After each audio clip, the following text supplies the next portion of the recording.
শয়তানের কাজই হলো উল্টা কাম করা, আল্লাহ যা করেছে তার উল্টা করা।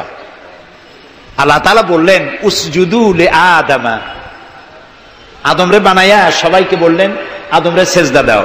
ফাসাজাদু, সবাই সেজদা করলো। সবাই মানে কারা কন্ত? মাশাআল্লাহ। ইল্লা ইবলিস, মিস্টার ইবলিস সেজদা দিল না। আল্লাহ জিজ্ঞেস করলেন তুমি সেজদা দিলে না কেন? শয়তান তখন আর্গুমেন্ট পেশ করলো। সে বলল আনা খায়রুম মিনহু খালাকতানি মিন নার ওয়া খালাকতাহু মিন তিন, আমি ওর থেকে অনেক ভালো। ওরে বানাইছো মাটি দিয়ে, আমারে বানাইছো আগুন দিয়া। আগুন হলো ঊর্ধ্বমুখী, মাটি হলো নিম্নগতি সম্পন্ন। সুতরাং ঊর্ধ্বমুখী কোন জিনিসকে নিম্নমুখী জিনিসের কাছে আত্মসমর্পণ করতে বলা, সেজদা দিতে বলা মোস্ট আনসাইন্টিফিক। কত বড় শয়তান! শয়তান জানে না যে আগুনের শক্তি কম, মাটির চাইতে আগুনের শক্তি একেবারেই কম।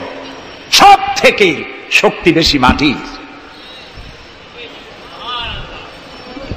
আগুন হচ্ছে সংহারক আর মাটি হচ্ছে উৎপাদনশীল। এ মাটির তলায় আর একটা জগৎ আছে, পানির তলায় আছে আর একটা জগৎ। আলহামদুলিল্লাহ রব্বিল আলামিন। এই যে রব্বিল আলামিন বলা হয়, আলম হচ্ছে এক বচন, আলামিন হচ্ছে বহু বচন। আল্লাহ শুধু ইহকাল আর পরকাল, ইহজগৎ আর পরজগতের মালিক নন, বহুমাত্রিক জগতের মালিক তিনি। সেই জগৎগুলি আমরা চিনি না, অবশ্য সময় হলে আরেকদিন এ ব্যাপারে বলবো ইনশাআল্লাহ। মাটির তলায় কি জগৎ, সাগরের তলায় কি জগৎ, ও বোঝে নাই, ও তো শয়তান, ও এরকম বলে বসলো। আল্লাহ তাআলা বললেন ইন্নাকা রাজিম, তুই মরদুদ, আমার হুকুমের অবাধ্য হয়েছিস, বেরিয়ে যা, তোর জীবনের সমস্ত ইবাদত আমি পণ্ড করে দিলাম। শয়তান বলল আল্লাহ তাআলা আমার ইবাদত গুলি আদমের কারণেই পণ্ড হলো, তাই এতদিন কষ্ট করে ইবাদত করলাম, এর বিনিময়ে কিছু দেবে না? আল্লাহ কয় চাইস কি? কয় আমার 3 দফা দাবি। কি কি? 1 নম্বর, যে আদমের কারণে আমার সব শেষ হইল, শয়তান হয়ে গেলাম, এই আদম বাঁচবে কয়দিন? আল্লাহ তাআলা বললেন এরা তো কিয়ামত পর্যন্তের সন্তানেরা থাকবে। শয়তান বলল এই আদম সন্তানকে প্রতারণা করার জন্য আমাকেও কিয়ামত পর্যন্ত হায়াত দিতে হবে। আল্লাহ তাআলা বললেন মঞ্জুর। শয়তান বলল আমাকে আমার 2 নম্বর দাবি, যেহেতু আমি মানুষের প্রতারণা দিব, ভাইতে ভাইতে ঝগড়া লাগাবো, স্বামীতে স্ত্রীতে ঝগড়া লাগাইয়া তালাক দেওয়াবো, ভাইতে ভাইতে খুনাখুনি বাধায় দেব, কিন্তু লোকেরা যদি আমারে দেখতে পায় যে শয়তান এই যে তালাক দেওয়াইয়া এই যে যায়, ছেলে আর বাপে ঝগড়া বাঁধাইয়া ভাইতে ভাইতে খুনাখুনি করাইয়া এই যে শয়তান যায়, তাহলে তো আমার ঠ্যাং আস্ত থাকবে না, আমার তো মেরে ফেলাবে। সুতরাং আমাকে আন্ডারগ্রাউন্ড ওয়ার্ক করতে দিতে হবে, আমি শয়তানি করব, কিন্তু আমারে কেউ দেখবে না। আল্লাহ কয় মঞ্জুর। শয়তান কয় লাস্টলি এন্ড ফাইনালি 3 নম্বরের দাবি, আমি করব সারা জীবন তোমার বিরোধিতা। আর মজার ব্যাপার, রিজেকের মালিক তুমি যদি আমারে আর আমার অনুসারীদেরকে খাবার না দাও তো আমি তো ওয়ার্কার পাবো না, এই জন্য আমারে খাইতে দেওয়া লাগবে, আমার ওয়ার্কারদেরকেও খাইতে দিতে হবে। আল্লাহ বললেন মঞ্জুর। শয়তান বলল হায় আল্লাহ তাআলা, এবার তোমার জাহান্নামের সংখ্যা বাড়াইতে পারো, আমি তোমার সমস্ত বান্দাগুলি সব জাহান্নামকে ভর্তি করে দেবো। এই কোরআন শরীফ আছে। আল্লাহ তাআলা ফেরেশতাদের বললেন, ফেরেশতারা শুনছো শয়তানি কইল কি? আল্লাহ রাব্বুল আলামিন বলেন আমার ফেরেশতারা, আমার আদম সন্তানের, আমার বান্দারা যদি একটি শয়তানের প্রতারণায় পড়ে একটি যদি গুনার কাজ করার নিয়ত করে, কাজটা করে নাই, শুধু নিয়ত করেছে, ইচ্ছা করেছে, আমলনামায় কোনো গুনাহ লিখবে না। গুনাহটা যখন করে ফেলবে, একটি গুনার বদলে শুধু একটাই গুনাহ লিখবে। আর যদি আমার বান্দা যদি একটি পুণ্য কাজের, নেক কাজ করার নিয়ত করে, কাজটা করে নাই, শুধু নিয়তের জন্য একটা নেকি লিখে দিবা। নেকির কাজটি যখন সম্পাদন করবে তখন একের উপরে 10টা গ্রেস মার্ক লাগাইয়া দিবা। সুবহানাল্লাহ। আমি এইভাবে করে আমার বান্দাদেরকে মাফ করে দেব। সুবহানাল্লাহ। শয়তান মানুষকে ওয়াসওয়াসা দেয়, আর আল্লাহ যা বানায় তার উল্টা বানায়। আল্লাহ বানাইলো যাকাত, শয়তান বানাইলো কি কন্তবুদ্ধি করে? সুদে আর যাকাতে পার্থক্য কি? সুদ হচ্ছে ধনীদের গরিবদের কাছ থেকে নাও, ধনীদের দাও, আর যাকাত হচ্ছে ধনীদের কাছ থেকে নাও, সব গরিবদেরকে বন্টন করে দাও। সুবহানাল্লাহ। এর নাম যাকাত। আর এই কাজটি করার দায়িত্ব আল্লাহ দিলেন সরকারকে। সূরা হজ আল্লাহ রাব্বুল আলামিন বলেন, আল্লাযীনা ইম্মাক্কান্নাহুম ফিল আরদ আকামুস সালাত ওয়া আতাউজ যাকাত ওয়া আমারু বিল মা'রুফি ওয়া নাহাউ আনিল মুনকার ওয়া লিল্লাহি আকিবাতুল উমুর। আমি যদি মুমিন বান্দারে ক্ষমতা দেই, তারা 4 দফা কাজ করবে। কয় দফা বলেন? 1 নম্বরে মুমিনেরা ক্ষমতায় গিয়ে নামাজ প্রতিষ্ঠা করবে। 1 নম্বর কাজ নামাজ প্রতিষ্ঠা করবে। ক্ষমতায় গিয়ে তারা অর্ডার করবে, বেলা 1টার সময় সমস্ত কোর্ট কাছারি আদালত শিক্ষা প্রতিষ্ঠান কল কারখানা সব বন্ধ হবে আধা ঘন্টার জন্য। জোহরের নামাজ আর দুপুরের খানার বিরতি। নামাজ শেষ, আবার কাজ করতে আসো। নামাজ বাধ্যতামূলক। নামাজ যদি বাধ্যতামূলক হয় তাহলে তার সুফল কি? তার সুফল হলো, এসপি যদি বাধ্যতামূলক ভাবে নামাজ হয়, আর এসপি যদি মসজিদের ইমামতি করে দারোগাদের নিয়ে, অফিসারদের নিয়ে, দারোগা যদি, ওসি যদি থানায় পুলিশদের নিয়ে তার ইমামতিতে নামাজ হয়, এমপি যদি তার এলাকার অফিসার দিয়ে নিয়ে ইমামতি করে নামাজে, মন্ত্রী যদি তার এলাকার লোক নিয়ে অফিসারদের নিয়ে সচিবালয় ইমামতি করে, এই মন্ত্রী, এই এমপি, এই ওসি, এই এসপি এদেরকে পিটাইয়া ঘুষ খাওয়ান যাবে? যাবে না। যে বিশ্ববিদ্যালয়ের ভাইস চ্যান্সেলর নামাজ বাধ্যতামূলক হওয়ার কারণে মসজিদের ইমামতি করবেন, শিক্ষক, শিক্ষয়িত্রী, ছাত্র, ছাত্রী 5 ওয়াক্ত নামাজ যে বিশ্ববিদ্যালয় জামাতে আদায় করবে, ওরা কি মাস্তান, গুন্ডা, সাদাবাজ হবে? হতে পারে না। এই জন্য সরকারের প্রথম দায়িত্ব হবে, কে বলতেছেন? কার কথা শোনাইতেছি? প্রথম দায়িত্ব হচ্ছে নামাজ প্রতিষ্ঠা করো। 2 নম্বরে যাকাত আদায় করো। 2 নম্বরে কি? যাকাত আদায় করো। এই যাকাত গভর্নমেন্ট আদায় করবে। আল্লাহর কায়দাটা কি দেখেন, এর মধ্যে সিগনিফিকেন্স কি? গভর্নমেন্ট আদায় করবে কেন? আমরা দিলে হবে না কেন? আমরা দিলেও হবে যদি ইসলামী সরকার না থাকে। ইসলামী সরকার হলে, অর্থাৎ আল্লাহর বিধান কায়েম হলে যাকাত কালেকশন করবে গভর্নমেন্ট। এখানে একটা সাইকোলজিক্যাল ব্যাপার আছে। আমি যদি অধ্যক্ষ রশিদ খান সাহেবের কাছে আমি বলি যে আমি গরিব মানুষ, আমার কিছু সাহায্য করেন, উনি যদি আমাকে সাহায্য দেন যাকাত থেকে, অথবা কোনো দয়া করে কিছু পয়সা দেন, চিরটা কাল ওনাকে দেখলে পরে আমার মাথাটা একটু নত হয়ে যেতে পারে। আল্লাহ চান না তার কোন বান্দার মাথা আর একটা গোলামের সামনে নত হোক। সেই জন্য আল্লাহ চান সরকারের কাছ থেকে নাও, তোমার মাথা উঁচু থাকুক। সুবহানাল্লাহ কইতে ইচ্ছা করে না? এ মাথার অনেক দাম। যেখানে সেখানে সেজদা দিয়েন না। পীর বুজুর্গ দেখলেই পায়ের উপরে পড়ে যায়েন না। কদমবসি করতে ইচ্ছা করে করেন, আমি বাধা দেব না, কিন্তু মাথাটা নিচু করেন না। মাথাটা আল্লাহ ছাড়া কারো সামনে নত হতে পারে না। এই মাথার অনেক দাম। আপনার বডি চেনাই যাবে না যদি মাথা না থাকে। আপনার মা অথবা স্ত্রী ছাড়া মস্তকবিহীন বডি চেনা কঠিন। এটা বডির আইডেন্টিটি। এই জন্য দেখবেন পৃথিবীর সমস্ত প্রাণী খাবারের সময় রুজির উপরে, রিজিকের উপরে মুখ লাগাইয়া খায়। গরু, বাছুর, মুরগি, হাঁস, হাতি, বাঘ, ভল্লুক, ময়না, টিয়া সব খাবারের উপরে মুখ লাগাইয়া খায়। কেবলমাত্র মানুষ খাবারের সময় খাবারটা মাখাইয়া মাথা উঁচু থাকে, এখানে দেয়। আল্লাহ চান রিজিকের সামনে আমার বান্দার মাথা নত হবে না। মাথা নত হবে তো রাজ্জাকের সামনে নত হবে, রিজিকের সামনে নয়। সুতরাং গভর্নমেন্টের কাছ থেকে নাও, তাহলে তোমার মর্যাদা ঠিক থাকবে, কোনো ব্যক্তির কাছ থেকে নয়। গভর্নমেন্ট কালেকশন করবে, গভর্নমেন্ট বিতরণ করবে। এরপরে দারিদ্র বিমোচন ইসলামের সব থেকে বড় প্রোগ্রাম, দারিদ্র বিমোচন করা। কারণ কি? কারণ হলো আমার রাসূল বলেছেন, কাদাল ফাকরু আইয়াকুনা কুফরা। দারিদ্র মানুষকে কুফরির মধ্যে ঠেলে দেয়। তার নামাজ রোজা থাকে না, আল্লাহ রাসূল থাকে না। দরিদ্রের ধর্ম একখানা রুটি, সে তখন পূর্ণিমার চাঁদকে রুটির মতো দেখে। আছেন একটা কবিতা এরকম, পূর্ণিমার চাঁদ যেন ঝলসানো রুটি। তখন তার ধর্ম হয়ে যায় এটা। এই জন্য রসুল্লাহ বলেছেন কাদাল ফাকরু আইয়াকুনা কুফরা। রসুল্লাহর একটা ব্যাংক ছিল, সেই ব্যাংকের নাম ছিল বাইতুল মাল। এই বাইতুল মাল ব্যাংক যেদিন তিনি এর ইনগুরাল সেশন, উদ্বোধনী দিন, আমাদের ব্যাংকগুলি উদ্বোধন করার সময় কত সামিয়ানা, গেট, তোরণ ইত্যাদি করা হয়। রসুল্লাহর ব্যাংক উদ্বোধন করা হলো মসজিদে নববীর ভিতরে, খেজুর গাছের খুঁটি আর খেজুর গাছ, উটের পশম, খেজুর গাছের পাতার মাটি, এই দিয়া ছাদ। উপরে যদি বৃষ্টি হয় আধা ঘন্টা, নিচে বৃষ্টি পড়ে 1.5 ঘন্টা, পাতার ট্যাপট্যাপানি। এরকম একটা মসজিদের ভেতরে বসে রসুল্লাহ ব্যাংক উদ্বোধন করলেন আর বললেন, বুখারীর হাদিস, মান তারাকা দায়নান আও দিয়ান ফাআলাইয়া।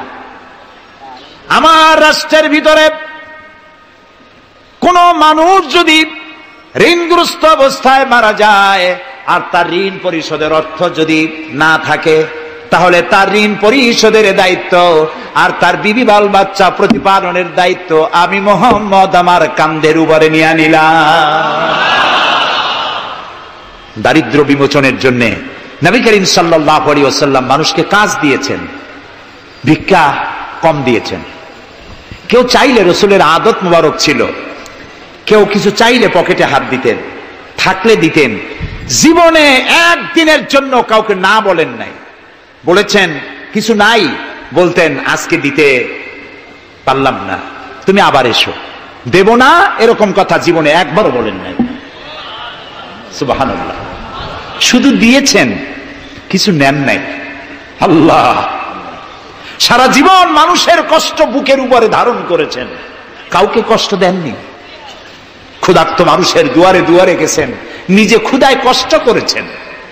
হযরত আবু বকর, ওমর মসজিদে নববীর ভেতরে বসে অসময় বসে আছেন। রাসূলুল্লাহ দিনের বেলা জিজ্ঞেস করলেন, তোমরা এই অসময় এখানে কেন? তারা বললেন, আমরা ক্ষুধার্ত, 2-3 দিন কিছু খাই না। রাসূলুল্লাহ বললেন, আমারও তো একই অবস্থা, চলো। 3 জন বেরিয়ে গেলেন। মসজিদে নববীর পাশেই ছিল হযরত আবু আইয়ুব আনসারী রাদিয়াল্লাহু তাআলা আনহুর বাড়ি। আমি 1973 সনে স্বাধীন বাংলাদেশের প্রথম হজ আমি করেছিলাম। 4733 টাকা ছিল বিমানের ভাড়া। তখন মসজিদে নববীর পাশেই ছিল আবু আইয়ুব আনসারী রাদিয়াল্লাহু তাআলা আনহুর বাড়ি। সেই বাড়িতে গেলাম। ওইখানে একটা বাক্সের ভিতরে, একটা গ্লাসের বাক্সের ভিতরে ছিল রসুলের ব্যবহার করা তরবারি, তীর আর ধনুক। আমি বহুত চেষ্টা করছিলাম গ্লাসটা উঠাবার জন্য, কারণ এটা সেই তরবারি, সেই তীর, সেই ধনুক যেখানে আমার রসুলের হাতের পরশ লেগেছিল। যদি ধরতে পারতাম প্রাণ করে একটা চুমা দিতাম।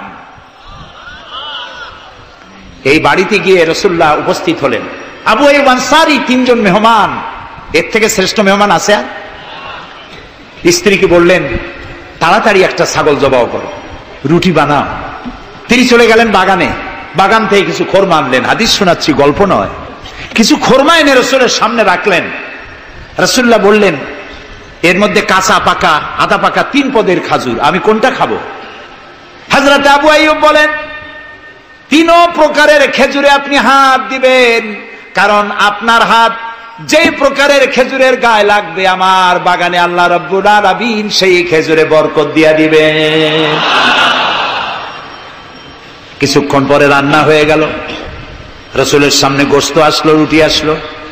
আল্লাহর নবী খাবারের শুরুতে 2-1টা রুটি আর 2-3টা গোশত টুকরা রুটি দিয়া পেঁচায়া হযরতে আবু আইয়ুব আনসারীর হাতে দিয়া দিলেন। বললেন, আবু আইয়ুব, এই রুটি আর গোশত টুকরা নিয়ে যাও, আমার কলিজার টুকরা মা ফাতেমা গত 3 দিন হলো কিছু খায় নাই।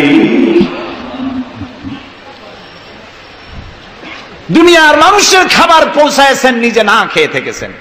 হযরত আয়েশা বলেছেন, 1 দিন 2 দিন না, মাসের পর মাস রাসূলুল্লাহর স্ত্রীদের ঘরে চুলায় আগুন জ্বলে নাই।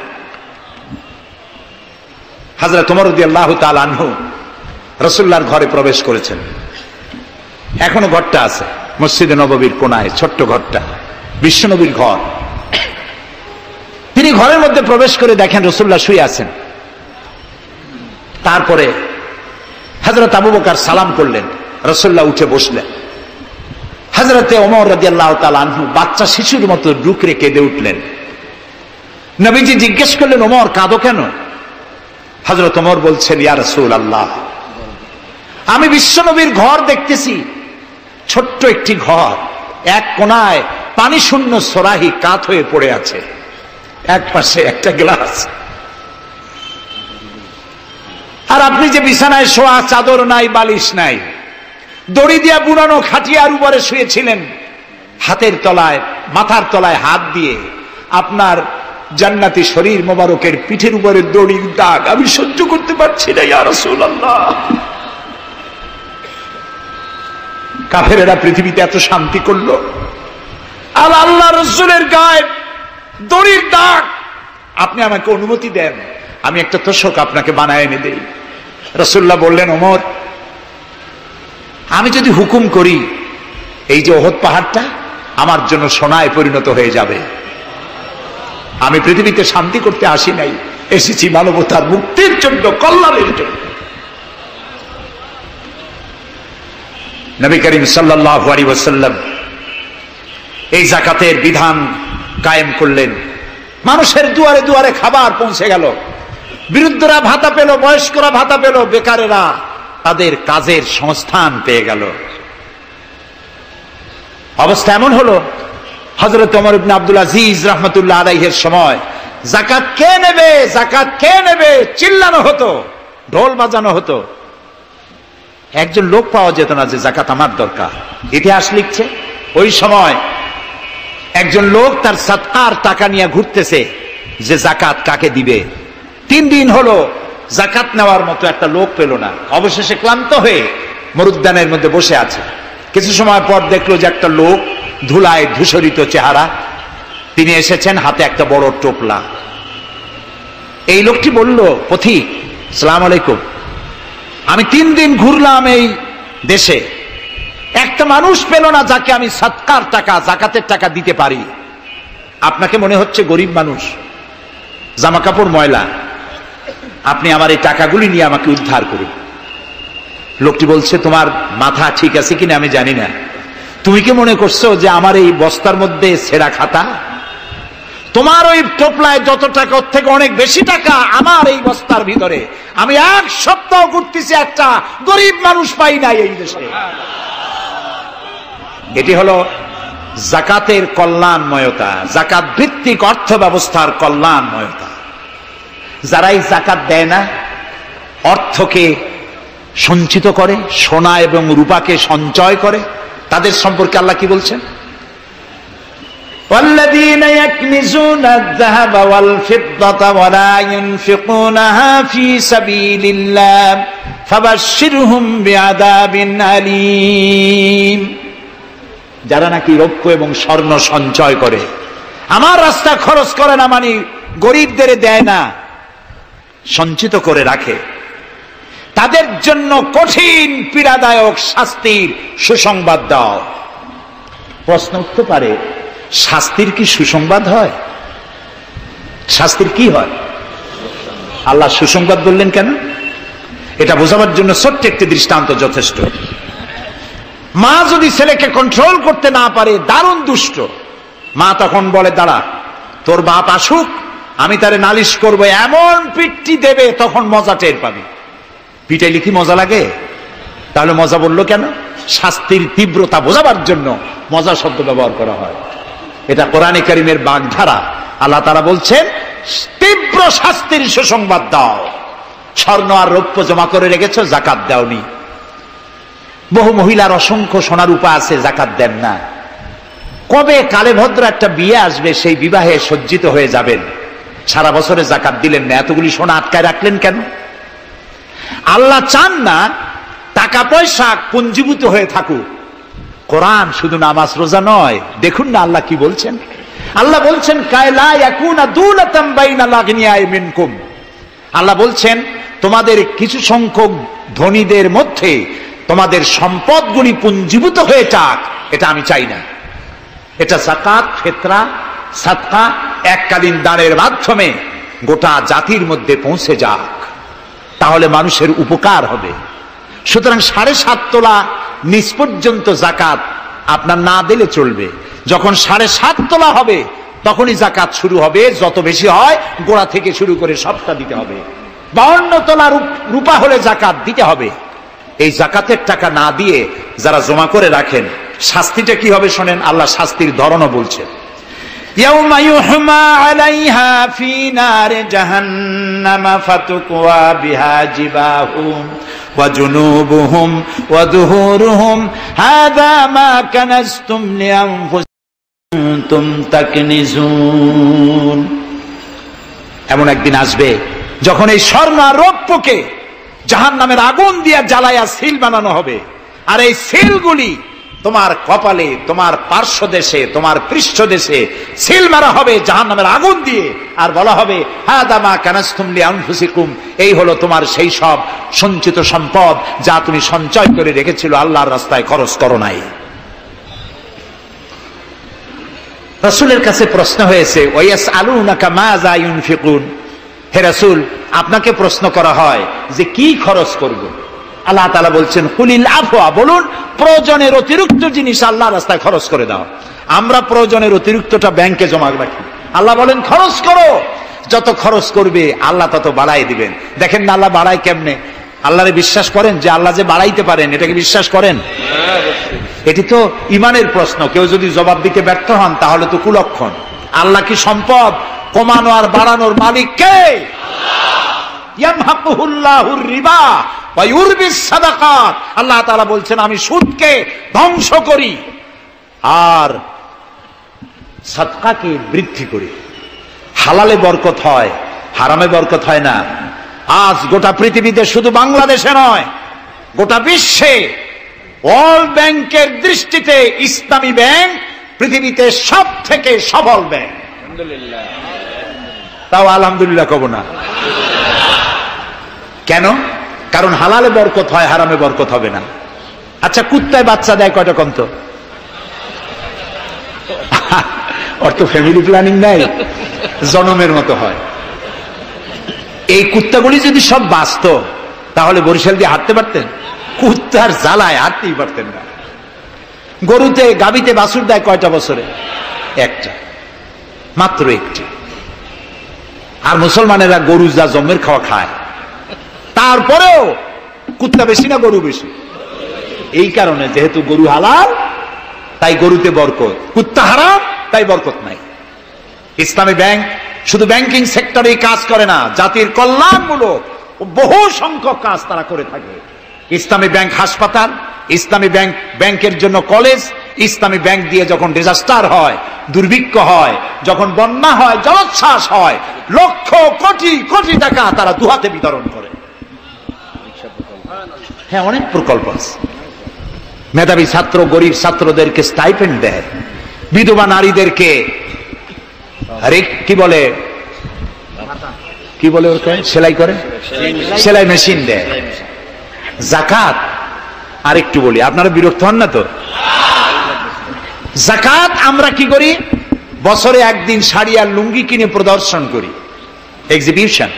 অমুক সাহেব যাকাত দেবেন, আপনারা আসবেন। দলে দলে ফকিররা আসলো, একটা লুঙ্গি আর শাড়ি নিতে গিয়ে পদপিষ্ট হয়ে 5টা 10টা মারা গেল। হয় নাই বাংলাদেশে? এই প্রদর্শনী, এক্সিবিশনের কোনো মানে নাই। যাকাত নিতে তোমার বাড়ি কেন লোক আসবে? তুমি যাকাতের টাকা তার হকদারের কাছে পৌঁছাইয়া দিবা। কারণ গরিব তোমার করুণার পাত্র নয়।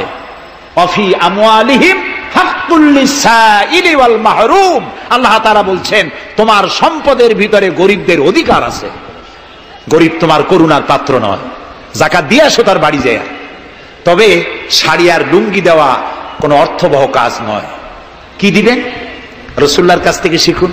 ওই যে একজন আসলো, ভিক্ষা চাইলো, বলল তোমার কি কিছু নাই? বলল আছে। কি আছে কোন তো? মাশাআল্লাহ, জানি সবাই, কিন্তু আমল করি না। দুনিয়ায় যত ভালো কথা সব বলা হয়ে গেছে, বাকি আছে শুধু পালন করা। রাসূলুল্লাহ তাকে বললেন কম্বল আনো। বিক্রি করে কিনলেন কি? কুড়াল। রাসূলুল্লাহ তার নিজের পবিত্র হাত দিয়ে কুড়ালে হাতল লাগায় দিলেন। বললেন যাও জঙ্গলে কাঠ কাটো, বাজারে বিক্রি করো, ভিক্ষা কোনোদিন আর করবা না। 1 বছর পর, হাদিস শুনুন, 1 বছর পর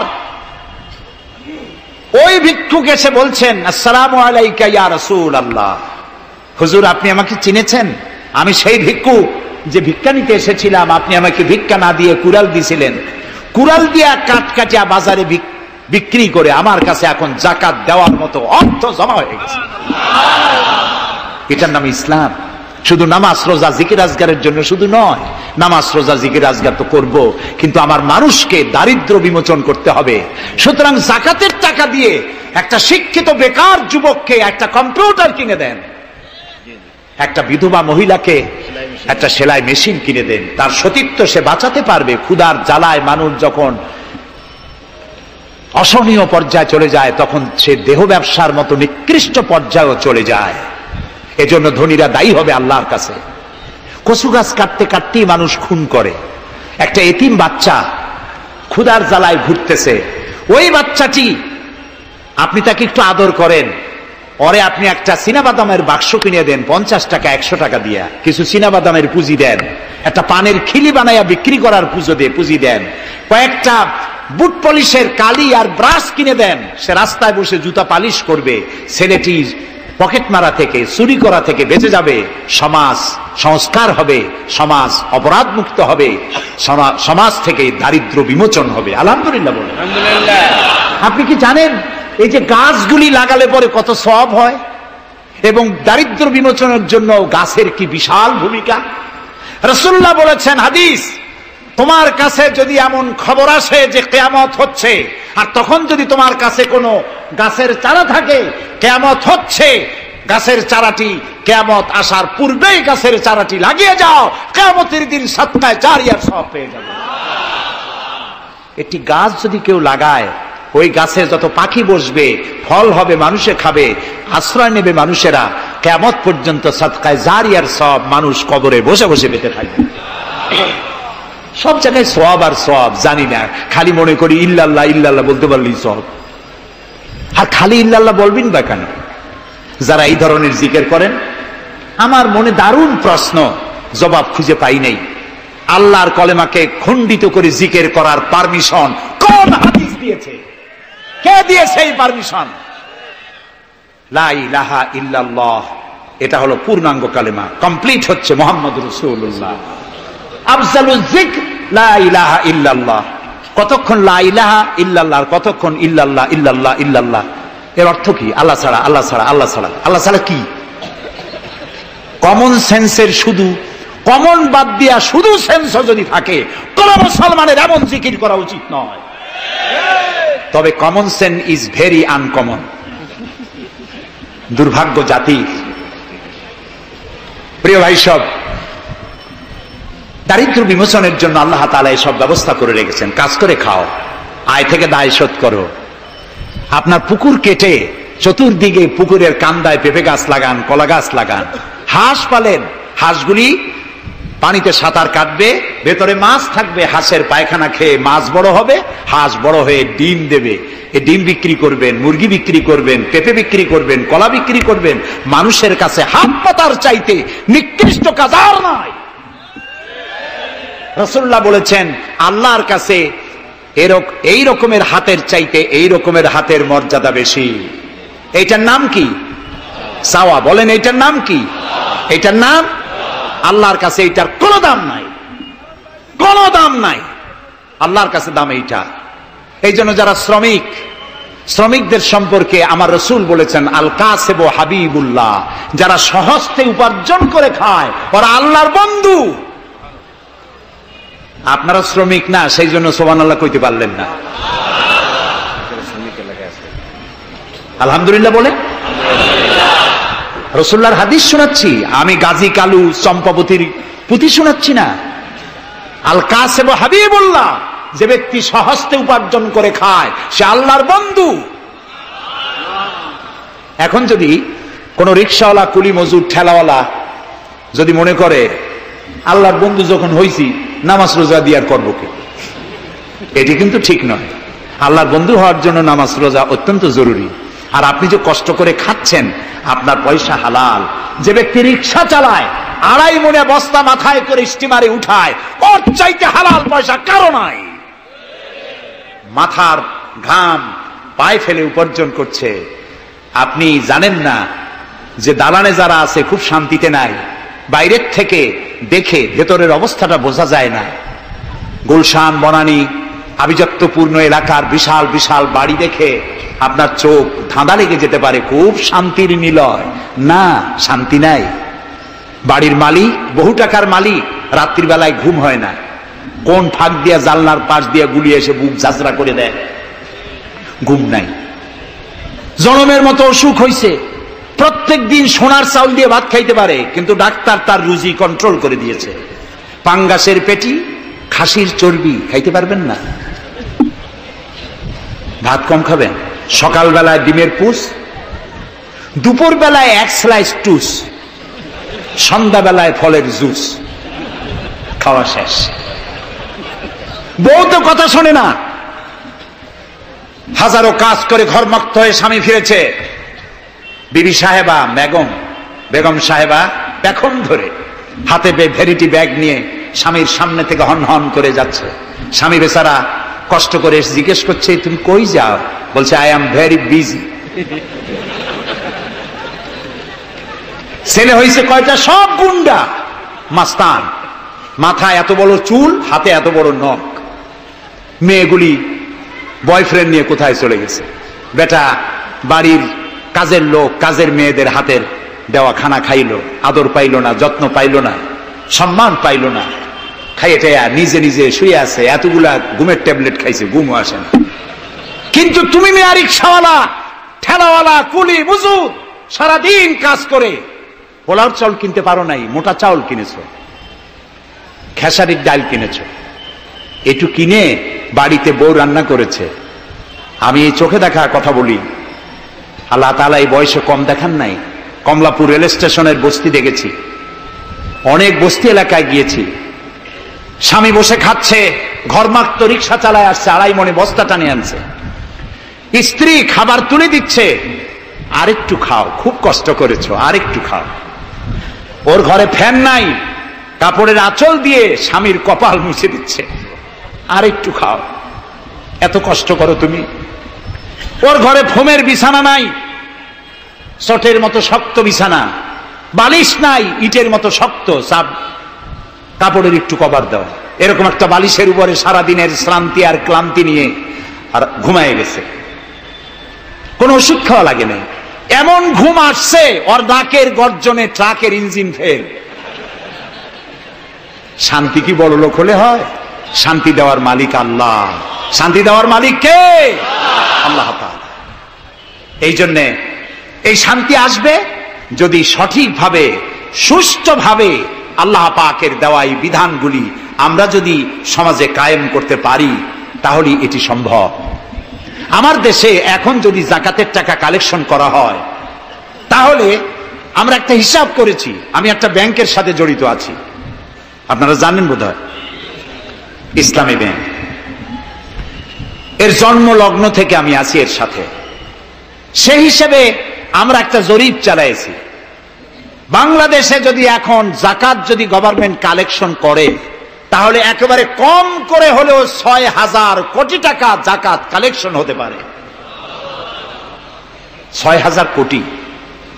আর ওয়াকফ এস্টেট আছে বাংলাদেশে লক্ষ লক্ষ একর জমিন, যা বিভিন্ন মোতাল্লি তারা সিন্দাবাদের দত্তের মতো ওয়াকফ সম্পত্তির উপরে চেপে বসে আছে।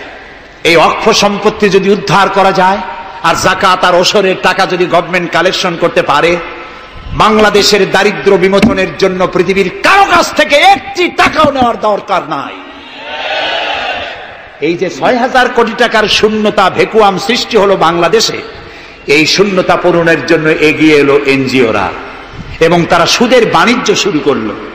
ব্যাংক সুদ নেয় 15 or 17%, আর এনজিওরা নেয় 35 থেকে 40%। মারাত্মক সুদখোর।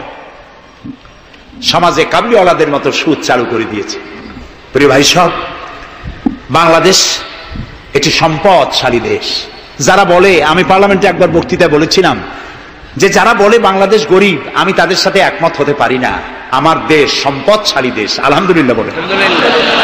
আমার দেশ, এ বাংলাদেশের আবাদযোগ্য জমির পরিমাণ 2,40,00,000 একর।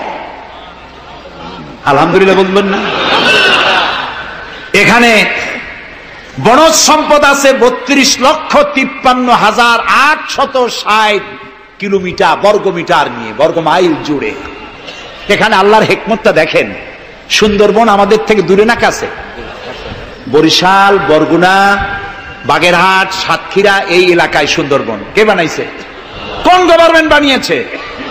কেন আর অন্য জায়গায় বানানো হলো না কেন? উত্তরবঙ্গে বানাইলো না কেন? কারণ আমাদের বঙ্গোপসাগর হলো সাইক্লোন জোন, এখান থেকেই ঘূর্ণিঝড়ের উৎপত্তি হয়। সাইক্লোন জোন 240, 80, 300 অথবা সহস্র মাইল স্পিডে বা 500 মাইল স্পিডে ঝোড়ো হওয়া প্রবাহিত হওয়ার জন্য ঘূর্ণিঝড় প্রস্তুতি দেয়।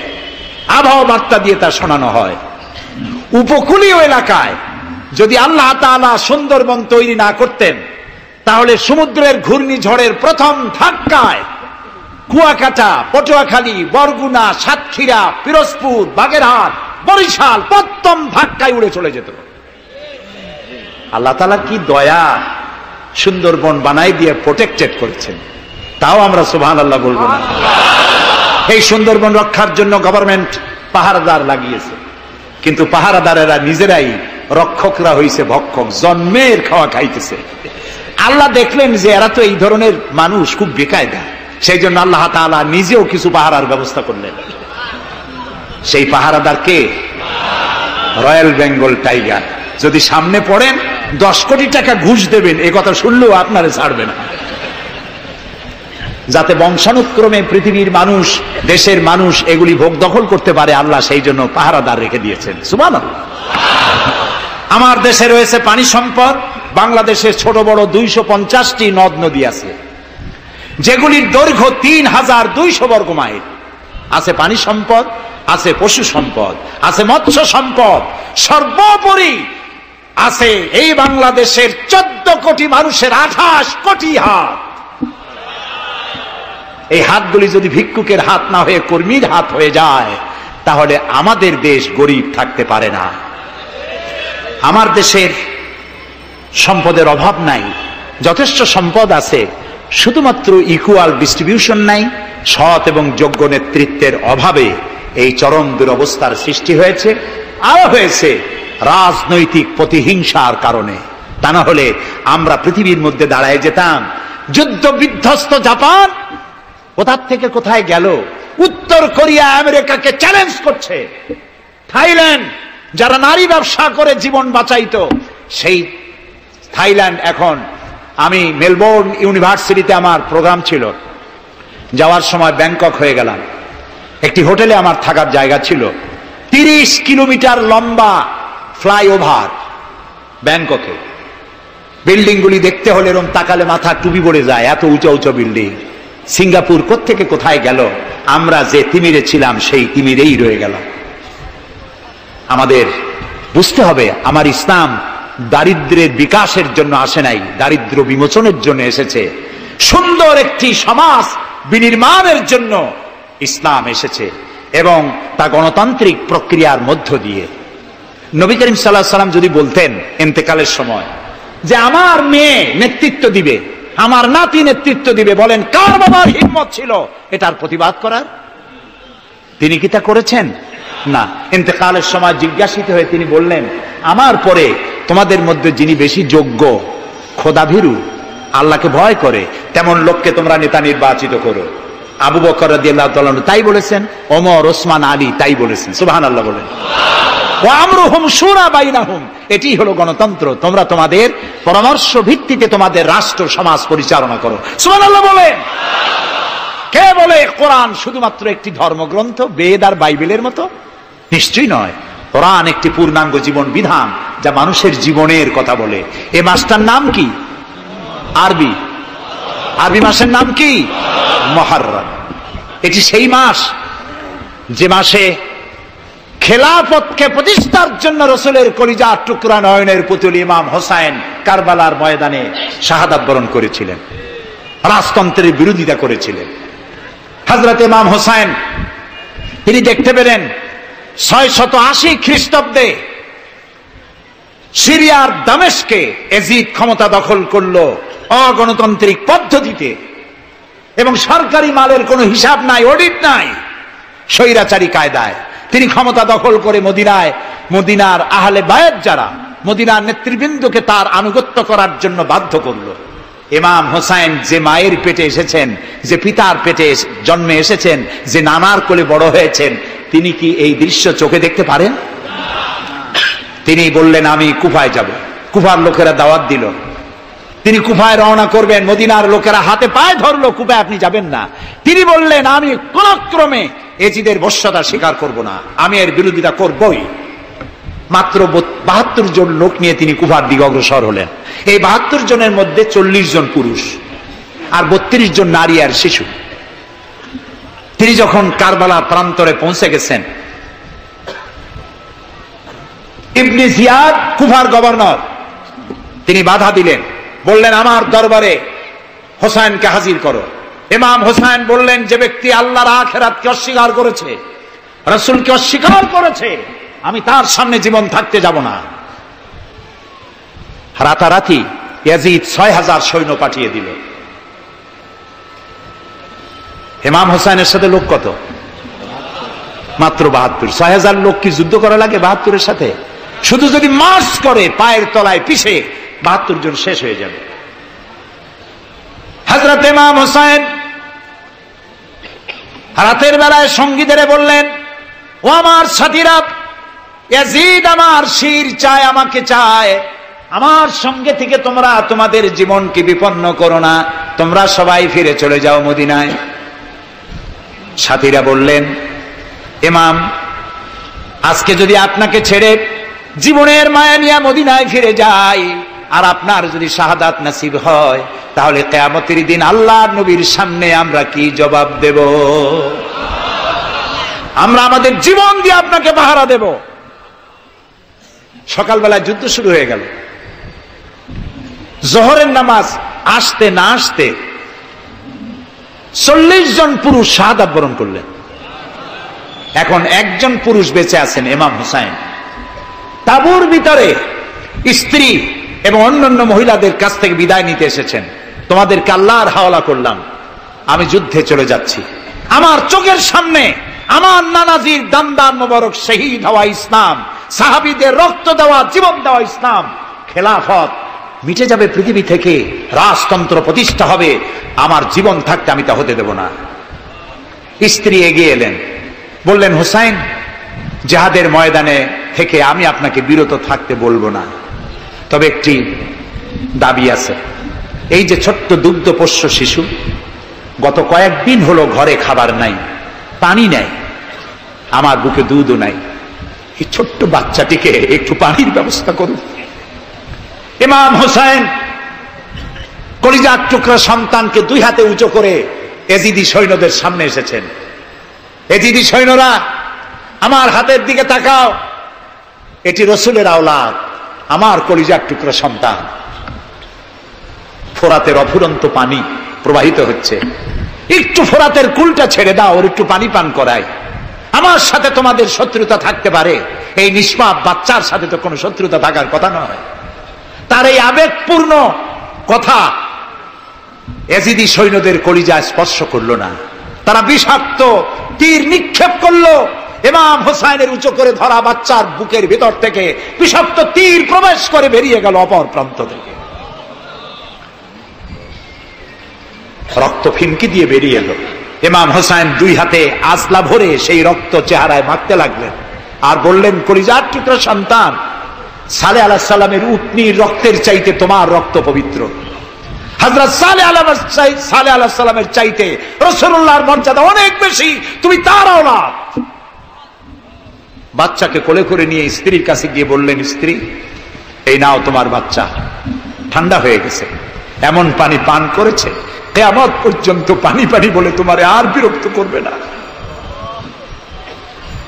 ইমাম হোসাইন লড়াই করলেন ময়দানে, বহু সংখ্যক সৈন্য হতাহত করে ফোরাতের কুল উন্মুক্ত করে ঘোড়ার পৃষ্ঠ থেকে নেমে 1 আজলা পানি তুলেছেন, পানি পান করবেন।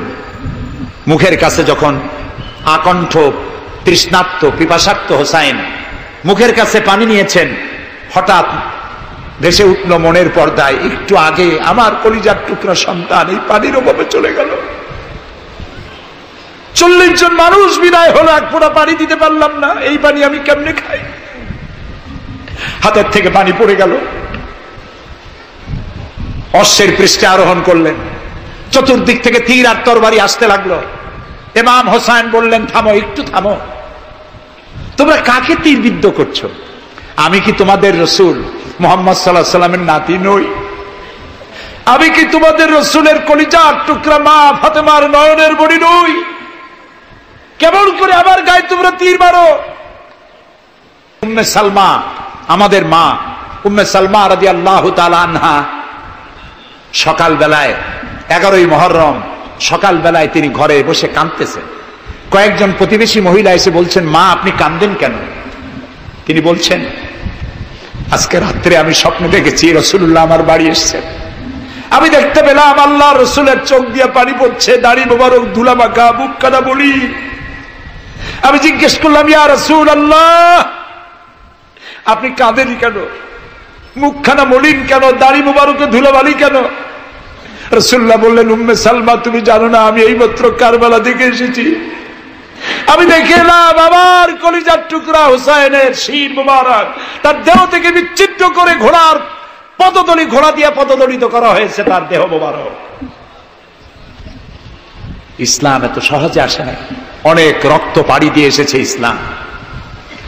হযরতে হোসাইনের মস্তক মুবারক ইয়াজিদি সৈন্যরা একটা প্লেটে করে নিয়ে কুফার গভর্নর ইবনে জিয়াদের সামনে রেখেছে। ইবনে জিয়াদ চেয়ারে বসা, সিংহাসনে বসা, ইমাম হোসাইনের মস্তক মুবারক তার পায়ের কাছে রেখেছে।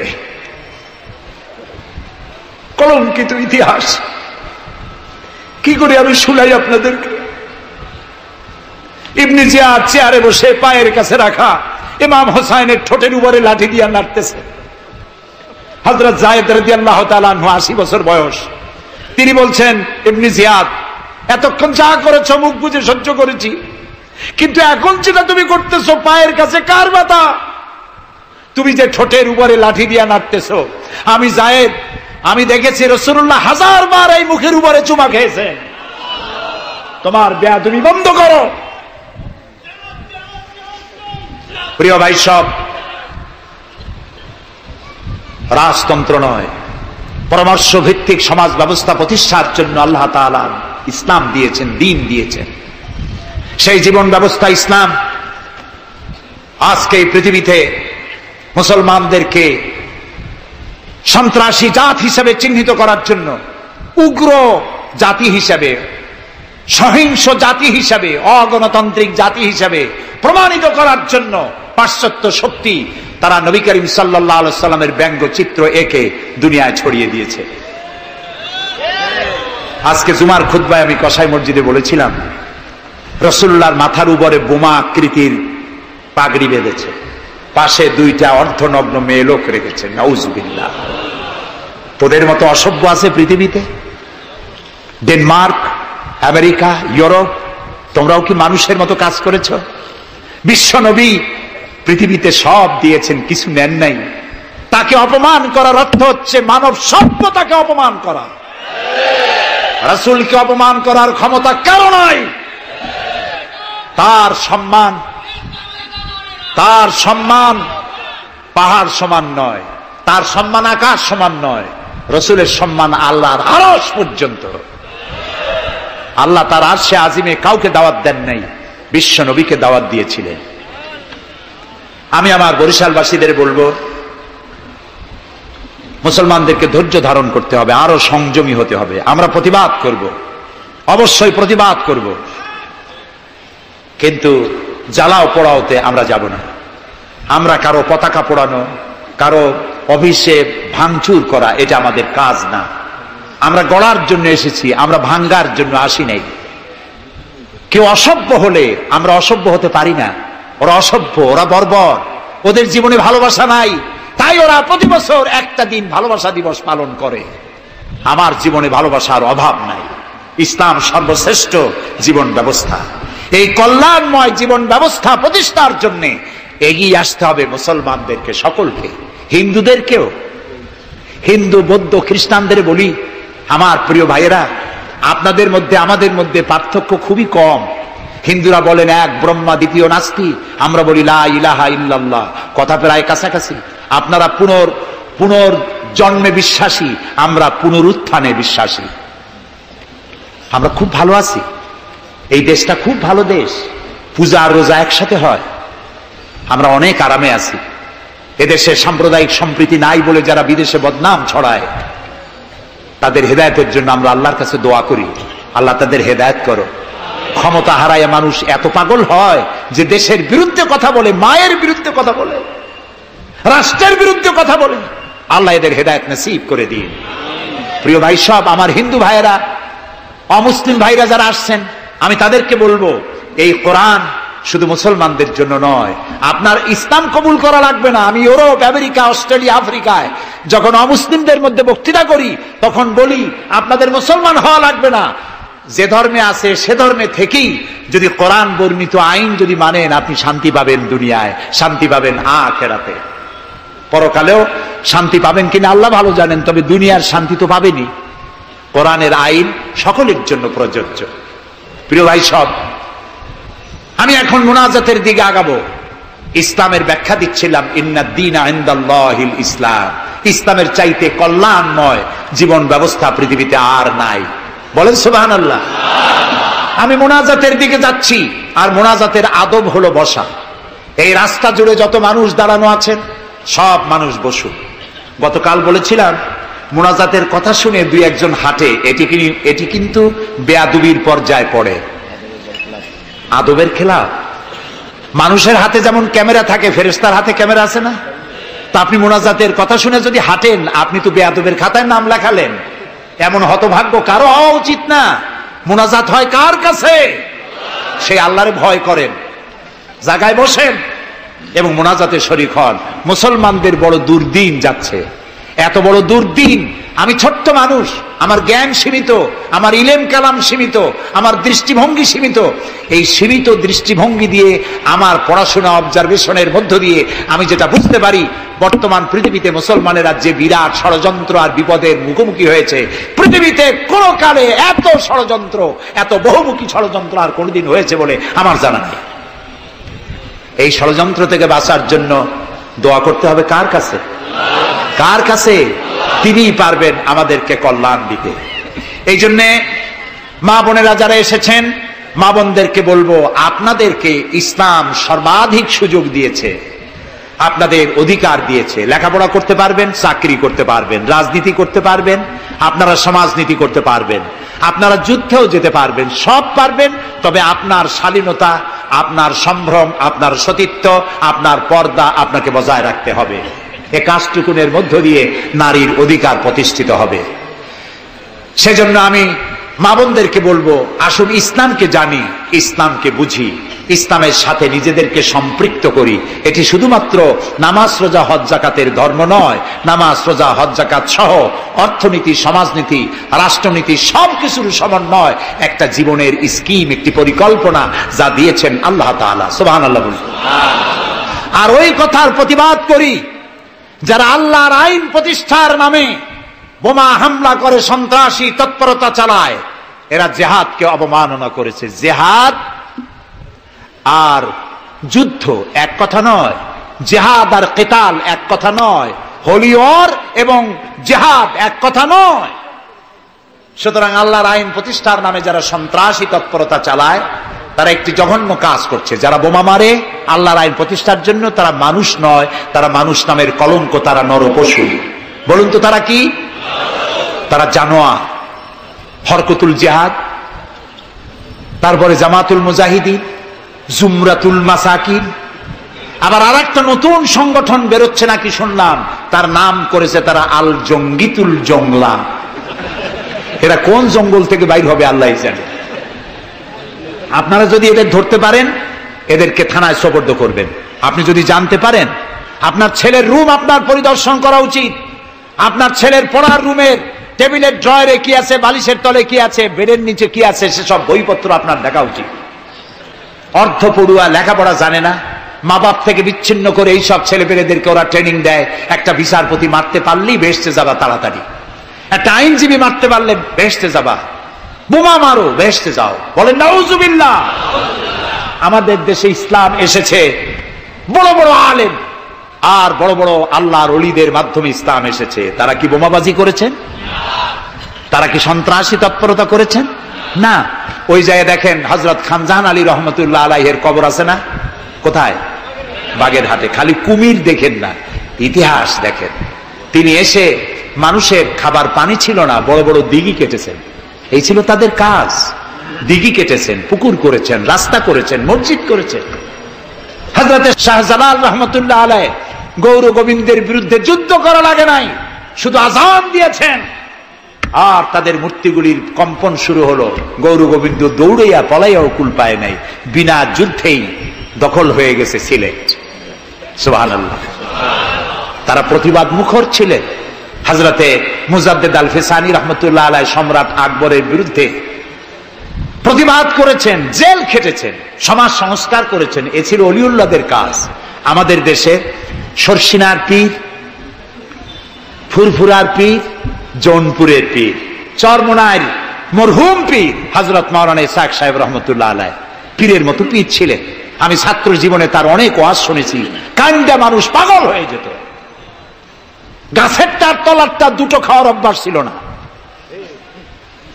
তিনি মানুষকে ব্যঙ্গ করেন নাই, কারো বিরুদ্ধে উল্টাপাল্টা ফতোয়া দেন নাই। আমার কাছে ইসলাম, কারো কাছে ইসলাম নাই, এই বাজে কথা তিনি জীবনেও বলেন নাই। আমরা তাকে সম্মান করি। এই সব বড় বড় অলিউল্লাহ আর আলেমরা এদেশে ইসলাম প্রচার করেছে, সন্ত্রাসের মধ্য দিয়ে নয়, ভালোবাসা দিয়া উন্নয়নমূলক কাজ করে মাদ্রাসা, মসজিদ, এতিমখানা প্রতিষ্ঠা করে করেছে। সুতরাং এই সন্ত্রাসী তৎপরতা যারা চালায় তারা মানুষ নয়, তারা জানোয়ার, তারা পশু। এদেরকে ধরিয়ে দিন, পুলিশকে ধরিয়ে দিন। আমরা সরকারের শুকরিয়া আদায় করি। আলহামদুলিল্লাহ বর্তমান সরকার এদের নেটওয়ার্ক ভেঙে চুরমার করে দিয়েছে। বাকি আছে দুই শয়তান। এই দুই শয়তান আজ হোক কাল হোক ধরা পড়বেই ইনশাআল্লাহ। ইনশাআল্লাহ বলেন। এবং এদের দৃষ্টান্তমূলক প্রচন্ড শাস্তি হবে ইনশাআল্লাহ। যারা আমাদের দেশকে বদনাম করেছে, বাংলাদেশ পৃথিবীর দ্বিতীয় বৃহত্তম মুসলিম দেশ, গণতান্ত্রিক দেশ, এই দেশকে অন্যের পরাধীনতা থেকে আমাদের দেশকে আমাদের বাঁচাতে হবে। এই জন্য আলেম ওলামাদেরকে চিন্তা করতে হবে, ভাবতে হবে আগামীতে যেন এই দেশ কোন দেশের তাবেদার গোলাম রাষ্ট্রে পরিণত না হয়ে যায়। কারা এটা করতে পারে? কারা ক্ষমতা এলে আলেমদেরকে গ্রেফতার করবে? কারা ক্ষমতা এলে মাদ্রাসা বন্ধ করে দেবে? কারা ক্ষমতা এলে শাইখুল হাদিসকে দড়ি দিয়া বাঁধে বরিশাল জেলখানায় ঢুকাইয়া চোরের সাথে রাখবে? ওদেরকে চিনতে হবে, ওদেরকে চিনতে হবে। আর ঐক্যবদ্ধভাবে যারা আলেমদের পক্ষে, মাদ্রাসার পক্ষে, যারা আলেমদেরকে অসম্মান করে না, আলেমদেরকে মর্যাদা দেয়, তাদের সাথে থাকুন। এই দেশের সমস্ত মাদ্রাসাগুলি ফাজেলকে ডিগ্রির মান, কামেলকে মাস্টার্সের মান দেওয়া হবে ইনশাআল্লাহ। কওমি মাদ্রাসাগুলোকে স্বীকৃতি দেওয়া হবে ইনশাআল্লাহ। আমার দেশে ইসলাম প্রচারিত হয়েছে দুটি শিক্ষা ব্যবস্থার মধ্য দিয়ে, আলিয়া এবং কওমি। আমরা কোনোটাকে ঘৃণা করি না, দুটোই। আমি পল্টনে বক্তৃতায় বলেছিলাম, কেউ যদি আমাকে জিজ্ঞেস করে আপনার দুটি চোখের মধ্যে কোনটা আপনার প্রিয়, আমি পাল্টা প্রশ্ন করতে চাই, আপনি বলুন আপনার কাছে কোনটা প্রিয়? আপনার কাছে যদি দুটোই প্রিয় হয়, আমার কাছেও দুটোই প্রিয়। আলিয়াও প্রিয় আমার চোখের মতো, কওমি মাদ্রাসাও আমার প্রিয়। এই মাদ্রাসাগুলি এখানে আছে বলে ইসলাম আছে, মাদ্রাসা থাকবে না, ইসলাম থাকবে না। সুতরাং মাদ্রাসা হচ্ছে ইসলামের লালন কেন্দ্র। মসজিদও থাকবে না। মসজিদে যেতে হলে তো মাদ্রাসা লাগবে, নামাজ শিখবা কোথায়, আল্লাহরে চিনবা কোথায়? এই জন্য সব থেকে বেশি জরুরি হলো মাদ্রাসা। সেই মাদ্রাসার তারা শত্রু, তাই 252টা মাদ্রাসা যারা বন্ধ করেছিল, এখন তারা আবার বলে ক্ষমতায় যেতে পারলে সংবিধানের 5ম সংশোধনী বাতিল করবে। 5ম সংশোধনী বাতিলের অর্থ কি? 5ম সংশোধনী বাতিলের অর্থ হলো আল্লাহর উপরে রাষ্ট্রের সমস্ত কাজের উৎস আল্লাহর উপর ঈমান এবং অবিচল আস্থা কেটে দিয়ে সেখানে সংবিধানের শিরোনাম থেকে বিসমিল্লাহ কেটে দেওয়া হবে। ধর্মভিত্তিক রাজনীতি নিষিদ্ধ ঘোষণা করা হবে। মুসলমানেরা বেঁচে থাকতে কোন অবস্থাতেই এই শক্তিকে ক্ষমতায় আসতে দেওয়া যায় না। সমস্ত আলেম ওলামা ঐক্যবদ্ধ হতে হবে। কোন মিষ্টি কথায় ভুলে গেলে হবে না। তেলের দাম, দ্রব্য মূল্য বেড়ে গেছে, তাই আমাদেরকে অন্য পথে যেতে হবে। এই পাগলামি করলে নিজের পায়ে নিজে কুড়াল মারা হবে। সুতরাং আল্লাহর দিন, দেশ বাঁচলে আমরা বাঁচবো, স্বাধীনতা থাকলে আমরা থাকবো। দেশের স্বাধীনতা, অস্তিত্ব, অখণ্ডত্ব বাঁচিয়ে রাখার জন্য সর্বোপরি এই যে টুপি মাথায় দিয়ে চলি, মুখে দাড়ি আছে, এই দাড়ি আর টুপিকে টিকিয়ে রাখার জন্য যারা ইসলামকে ভালোবাসে, আলেমদেরকে ভালোবাসে, সম্মান দেয়, মর্যাদা দেয়, উন্নয়নের জোয়ার বয়ে দেয় সারা দেশ জুড়ে, তাদের সাথে ঐক্যবদ্ধ হয়ে কাজ করা আমাদের ঈমানের দায়িত্ব। সে দায়িত্ব পালনের তৌফিক আল্লাহ আমাদেরকে দান করুন। বাস, আমরা এখন মোনাজাত করব। মোনাজাতের পরে এশার আজান হবে। এশার নামাজ জামাতে পড়ে আমরা বাড়ি যাব। ঠিক আছে ভাই? গতকাল কিন্তু ঠিক থাকে নাই, আজকে যেন থাকে। তবে অনেকে এশার নামাজ পড়ে এসেছেন, এটাও ঠিক। যারা পড়ে আসেন নাই তারা আমাদের সাথে পড়বেন। নামাজ না থাকলে ঈমান থাকবে না। নামাজ না পড়লে নিজেকে মুসলমান বলে পরিচয় দেওয়ার অধিকার নষ্ট হয়ে যায়। জীবনে আর নামাজ ছাড়বো না, এই ওয়াদা কি করা যায়? যাবে? দুহাত উঁচু করুন, বলুন, ইয়া আল্লাহ, তোমার পবিত্র নামে ওয়াদা করি, যতদিন পর্যন্ত মালাকুল মউত আমার মাথার কাছে না আসতেছে ততদিন পর্যন্ত ফরজ নামাজ, ফরজ রোজা আর ছাড়বো না, আর ছাড়বো না, আর ছাড়বো না। এবার জোরে বলেন, ইয়া আল্লাহ, আমার আজকের এই ওয়াদা আমার মৃত্যু পর্যন্ত আমাকে পালন করার তৌফিক দাও ইয়া রাব্বাল আলামিন। এখন মোনাজাত হচ্ছে। মোনাজাতের পর আপনারা নামাজের জন্য কাতার দিয়ে দাঁড়িয়ে যাবেন আর সকলে আর্থিক সাহায্য করবেন। আল্লাহুম্মা আমিন।